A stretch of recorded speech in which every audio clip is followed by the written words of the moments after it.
All right, so I just released my demo on Steam, and you're probably thinking, all right, demo released. What now? Maybe you release your own demo. Maybe you have a good basis for your game, and you're trying to actually make a full release, even though you just have the base now.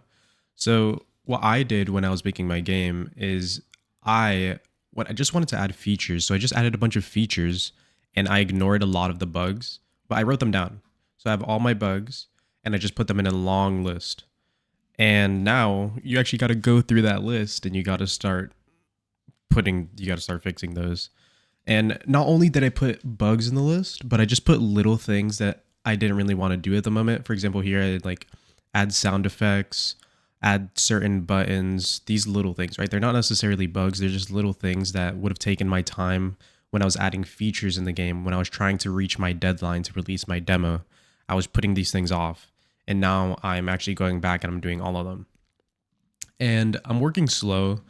You see, there's 32 things in this list. There was about 50, and I was doing maybe 3 a day. So, I mean, that's slow. It doesn't take that much time on my day, depending on which ones I'm choosing to do. But I get through them little by little, and within like I think I do like maybe 13 or 15. Whenever I get that many done, I put them in a list, and then I update it. I update the demo on Steam. So you can see I released my demo on the 12th, and I already had to release a little patch. So I just put the little patch notes here, and I like to use the Steam posting on there because it just keeps it more organized. I do have a Discord, which we can go through, and I like spam stuff in here. There's a bunch of messages, but if you just want to see the patch notes, I'm putting everything on Steam just to keep it more organized.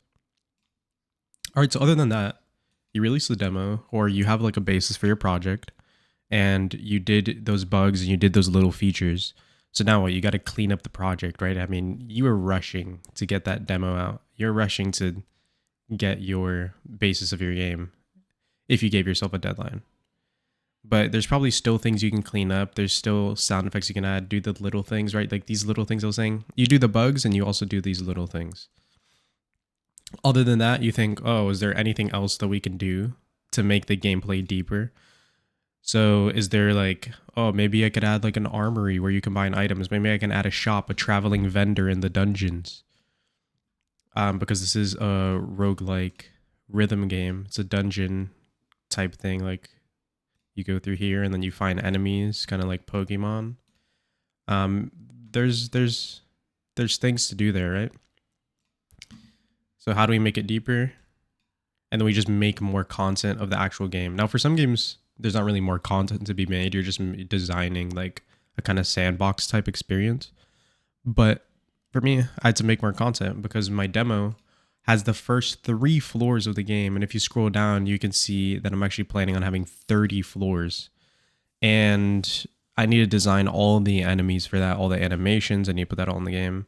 And then I need to design all the bosses because I want all the bosses to have unique mechanics. All of them need to be completely different. So it's basically like I'm designing a whole new game for every single boss. And not only that, each boss drops a unique item which has their own unique properties. I have to go through all of that. I have to make them all very interesting and change the gameplay a lot because that is what I advertise. I say each boss drops one unique item that will change how you play the game. So I do want that to be true. And then, of course, you got to bug fix again after you add all that content because that is quite literally 10 times more content that I want in this game that is in it right now. But I think after I finish this up, really a lot of my time will just be spent on the bosses. The bosses and the items are going to be the hardest part. And then you just release. Just release, right? It's simple. And I'm currently sitting at 25 wishes. I don't even know if I can show this up. I'm pretty sure I can. I'm sitting at 25 wishes, so I think that's pretty good. I'm trying to get to 100 because I did spend like $200 making this game, including the Steam, including getting my Steam, whatever it's called thing, which costs $100 to upload your game to Steam. So I'm thinking I'm going to sell it for $7.50, right? And now Steam takes a 30% cut of that. So we get 70%. So we get $5.25. And I'm giving my sound effects guy and musician, he's getting a 15% cut, which means that I get 85% of that. So I get $4.46 about per buy. And you can expect, from what I've heard, from the first year of wish lists, like if you have 100 wish lists, you can expect 60 buyers, because you can expect 60% of buyers of the people that are wish listed after the first year that your game is released.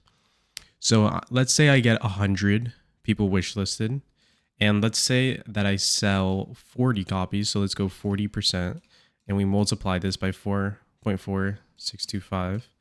So I'm getting about $180 there.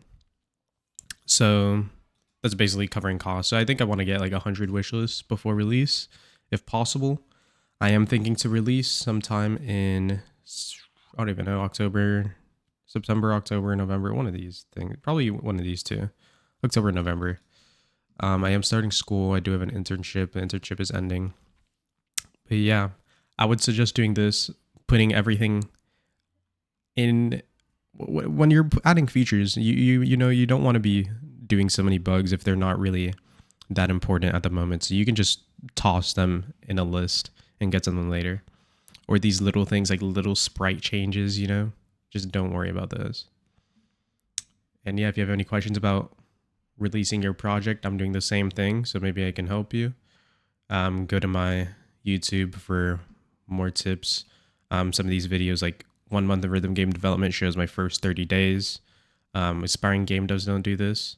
Or make your game dev journey a movie. Keep your players interested in your games. These are all good videos, I think, to thinking about what you're actually supposed to be doing. And yeah, let me know. Comment.